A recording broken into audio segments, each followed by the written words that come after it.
Donc, il n'y a pas eu vraiment de moment clé qui m'a poussée à entreprendre. Ça s'est fait petit à petit. J'ai débuté ma carrière dans le salariat, dans un service marketing. Et je me suis très vite aperçue que j'avais besoin de côtoyer des services différents pour avoir une vue plus globale sur l'ensemble des projets et pouvoir apprendre toujours plus sur des problématiques différentes. Ça m'a poussée à côtoyer beaucoup la R&D, les achats, la logistique. Après, en arrivant chez un grand leader de la distribution du jouet français, je me suis aperçue qu'il y avait des manques sur ce marché et au bout d'un certain nombre d'années dans cette même entreprise, j'ai souhaité monter Louise et Gabriel pour pouvoir concevoir les produits qui manquaient sur ce marché et également avoir avoir un impact sur l'ensemble du cycle de vie d'un produit, de la conception jusqu'à la livraison chez le client, en touchant par tout un tas de problématiques. Top. Moi, ça va, c'est bien. Ouais, nickel.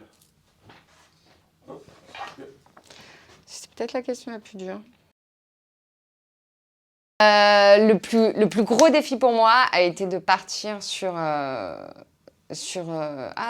le plus gros défi pour moi, ça a été de partir sur une idée schématique de produits qu'on souhaitait réaliser à un produit physique dans des magasins, dans des commerces de proximité, dans le sens où à partir du moment où on a une idée de produit, il faut créer un groupe de projets avec des compétences différentes, une designer industrielle, une psychomotricienne.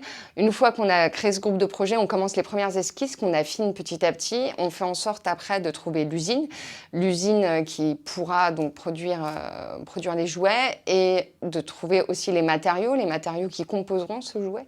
Une fois qu'on a décidé de ces deux éléments-là, on fait venir un prototype qu'on va tester ensuite sur des enfants.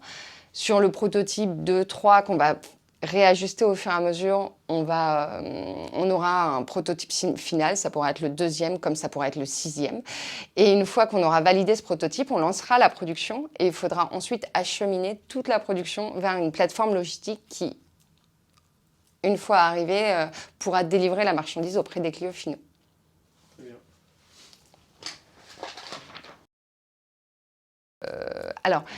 Les cafés de la création étaient un vrai moment clé pour l'entreprise Louise et Gabriel. En effet, j'ai rencontré deux acteurs vraiment importants sans lesquels j'aurais pas forcément pu monter mon entreprise. Le premier acteur, c'est le Crédit Agricole Aquitaine Professionnel. Le premier acteur, c'est le Crédit Agricole Pro. Qui m'a permis de lever des fonds bancaires. Ces fonds bancaires m'ont permis de subventionner ma première production ainsi que les moules qui ont été nécessaires à la création des produits. Et le second acteur, c'est France Active. France Active m'a accompagnée dans ma demande de levée de fonds et s'est porté caution pour ces derniers. Ça va ? Je crois que c'est bien. Ok.